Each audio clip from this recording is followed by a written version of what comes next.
take some time to frame the conversation. So a part of this Institute experience is like direct coaching. So I will be in your classroom every week with an extended observation. Then we'll have like a brief conversation after the observation of about 30 minutes to reflect on some of the things that I saw.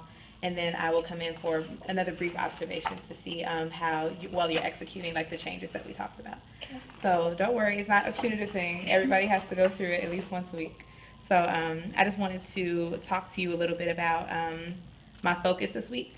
Since it is the first week, my focus was on your introduction to new material, doing your teacher-led lesson, as well as your like explicit instruction and like behavior management.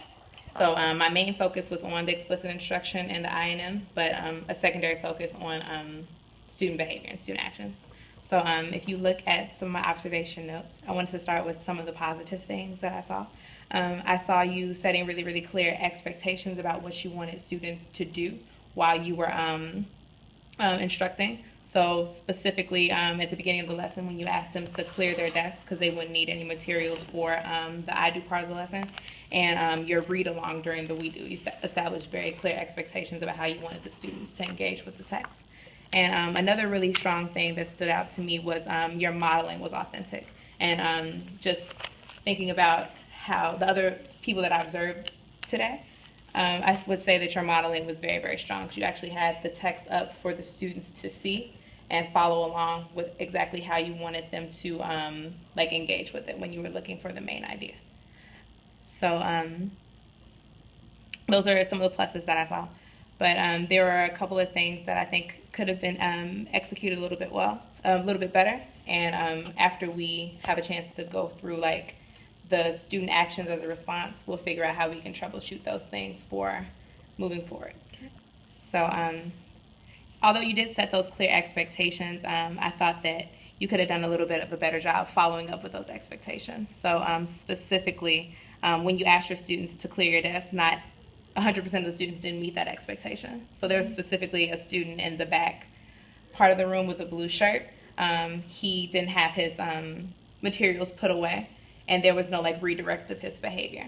So I think a way that you could remedy that is by kind of working the room a little bit, because you spent the majority of the time like at the front of the room when you were instructing, which makes sense because you know you're referencing the PowerPoint.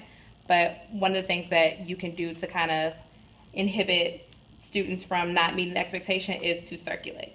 Because one of the strongest tools that you have as a teacher is like your presence in the room. So I would just add one of your future actions to be circulate the room,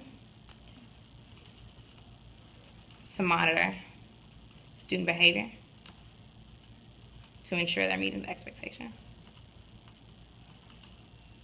And I don't want to overwhelm you, so I'm just going to focus on like three quick changes, 3 quick fixes that you can make going into next lesson. Okay. How do you feel about this one? Yesterday definitely went a lot smoother, but I think it's because today was, I don't know, I think teaching how to summarize, like I know how to do it, but to teach someone how to do it is difficult. And like I tried to break it down into the 4 steps, but breaking it down to the 4 steps and then doing each paragraph into 4 steps is just a lot. So, and then it's like not very engaging. So I found it, that I don't know, it was hard. Yes, that does make a lot of sense. Because it is a lot of material to cover within like a short period of time. And you want to make sure that you at least have a chance to model for the students so that they can understand exactly what you want them to do. Right. So I did want to actually touch on the modeling portion for point number 2. Because I think it was strong that you did have like the paragraph up for them to understand how you wanted them to think about it. But one of the changes that I would make for the I do, instead of having like the highlights already done for them, you can just have the paragraph and then go through those steps with them so that they can follow along and annotate with you as you do it on the board. So that's like one thing that I would change, because you had the paragraph kind of like ready to go and you asked them to just like, oh, fill this in your notes, like this is the topic sentence, this is like the detail.